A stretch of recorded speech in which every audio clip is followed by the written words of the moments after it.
মরুভূমির থেকেও বেশি গরম পড়েছে বাংলাদেশে। চলুন দেখে আসি বাংলাদেশের মানুষের অবস্থা। কি গো, এই হলে আর ভালো লাগে না। যা, তুই বাসায় যা। তা বিকালে তাড়াতাড়ি আসিস, ফুটবল খেলবানি। যা, বাসায় যা।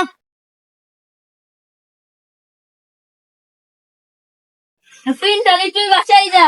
আচ্ছা। আল্লাহ রে, কি গরম! 40 ডিগ্রি সেলসিয়াস। আল্লাহ, কি গরম! আল্লাহ,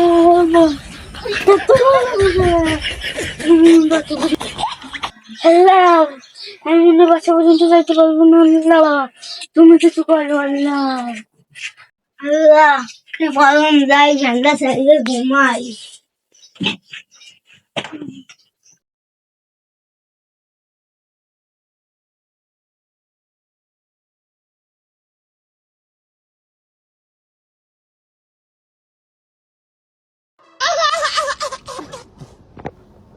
কারেন্ট যাওয়ার সময় পাইল না, এখনই যাতে হইল।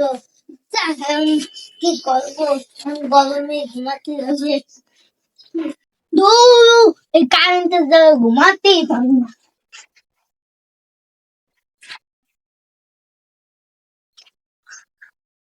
এই গরম 40 ডিগ্রি সেলসিয়াস যায়, মাঠে যায় ঘুমাই থাকি।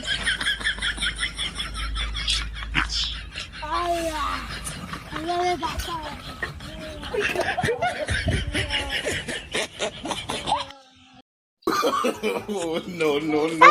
তুই কই যাই? বাসায় যে শুইছি, তাই সেই সময় কারেন্ট গেছে। আমাকে বাসায় তো কারেন্ট নাই। তুই কই যাই? আমি মাঠে যায় শুয়ে থাকি। চল, আমিও তোর সাথে যাবো। কারেন্টে যাওয়া আর ভালো লাগে না। কি ছায়া, কি ঠান্ডা লাগতেছে। এবার এই জায়গায় এসে ঘুমু। ও, ঠিক পাইছিস রে। এবার তো কারেন্ট গেলে প্রত্যেকদিন এই জায়গায় আসবো। হয় হয়, আর আকাশগুলো দেখ কত সুন্দর। হ্যাঁ, ঠিকই কইছিস, আকাশ মেলা সুন্দর। হয়। কেমনে টেকে মানুষ আল্লাহ, মাথাটা ঘুরে। আল্লাহ, আল্লাহ গো, সবসময় মানে না, বাসায় পৌঁছাইতে হবে তাড়াতাড়ি। যে রোদ আছে 40 ডিগ্রি সেলসিয়াস, এত 40 ডিগ্রি সেলসিয়াসে আমরা কেমনে থাকবো? মানুষই বাঁচতে পারে না। আল্লাহ, তুমি আমাকে বাঁচাও। আল্লাহ, কি বলবো আমি? আল্লাহ, এত গরম কে? আল্লাহ, আল্লাহ, No, no, no, no. রাখিনা Rachin না ওদিকে, তাই তুই এই তো যাই ওর পাশে। হ্যাঁ, এটা ইব্রাহিম ভাই না? ইব্রাহিম ভাই, তোরা না কি করিস? আরে ভাই, নামাজ পড়ে এসে শুয়েছিলাম একটু বাসায়। তা সেই সময় গেছে কারেন্ট, তাই আমরা এই জায়গায় এসে শুয়ে আছি ঠান্ডার ভিতরে। এবার আমি সারা রাস্তা টই টই করে দামায় মামায় আমি বাসায় গেছি যে একটু ঘুমাবো, যাই যে কারেন্ট নাই। এখন কি করবো, আমার মনে চিন্তা আছে যে মাঠে ছায়াটা আছে, ওখানে যাই ঘুমাই। তাই দিই তোরা এনে বাবা। তা আসেন, আপনিও আমাদের সাথে চল। ভাই আসেন, আপনিও আসেন আমাদের সাথে চল। ও ভাই, এই জায়গা মেলা ঠান্ডা। ভাই, আমাকে 3 জনের বাসায়, একজনের বাসায় কারেন্ট নাই। কি আর করবো ভাই, আসেন আমাদের সাথে শোন। ওরে আল্লাহ, ওরে এই গরমে কি মানুষ বাসে? তো মরুভূমির চেয়েও মেলা গরম।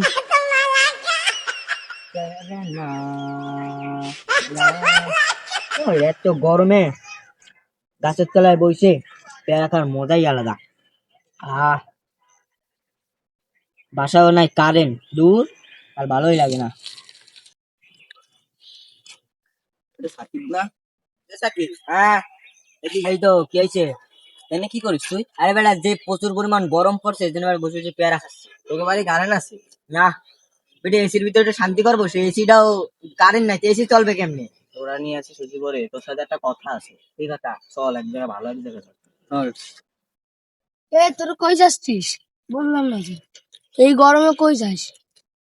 সাকিবের না একটা কথা বল, চল তুইও আমার সাথে চল। আরে ভাই এ তাহলে চল, আমিও যাবো তোর সাথে। এই গরমে বাসায় থেকে করবো কি আর? এবার কি কথা কবি ক, এই গরম বসে থাকা যায়? কি কথা কর জন্য আনছিস? তাই তো। এটা তুই যে সময় কথাটা বললি যে এসির ভিতরে থাকতে পারে, এসি কেনা লাগবে, এসির ভিতরে থাকা লাগবে, তুই একটা জিনিস চিন্তা করে দেখ, রাস্তাঘাটে কত মানুষ এই গরমের ভিতর কাজ করতেছে। এটা কত জায়গায় বিল্ডিং ভাঙতেছে, কত মানুষ কত পরিশ্রম করতেছে গরমের ভিতরে। আর তোরা যদি এসির ভিতর থাকিস, তোকে আল্লাহর কাছে শুকরিয়া আদায় করা উচিত যে তোকে আল্লাহ অনেক ভালো রাখছে। তুই ফ্যানের বাতাস খাইতে পারছিস। কারেন্টের সমস্যা কি? আজকে কারেন্টের সমস্যা, দু একদিন হয়তো ঠিক হয়ে যাবে, কিন্তু ওই যে মানুষগুলা গরমে কাজ করতেছে তাকে কি হবে? তুই একবার ভাবে দেখ। এই ও তো ঠিকই কথাই বলছে রে। হয়, সত্যি কথাই বলছিস। দেখ রোদ্রে কত মানুষ বিল্ডিং ভাঙার কাজ করে, ইট ভাঙার কাজ করে, এই রোদ্রে বসে বসে ওইসব কাজ করে, আর আমরা এসির ভিতরে ঘুরে ফিরি আর খাই। আমরা তো বুঝেছি না আমরা যে কত ভালো আছি। আল্লাহর দ্বারা শুকরিয়া আদায় করা উচিত। আল্লাহ তাআলার দ্বারা শুকরিয়া আদায় করা উচিত।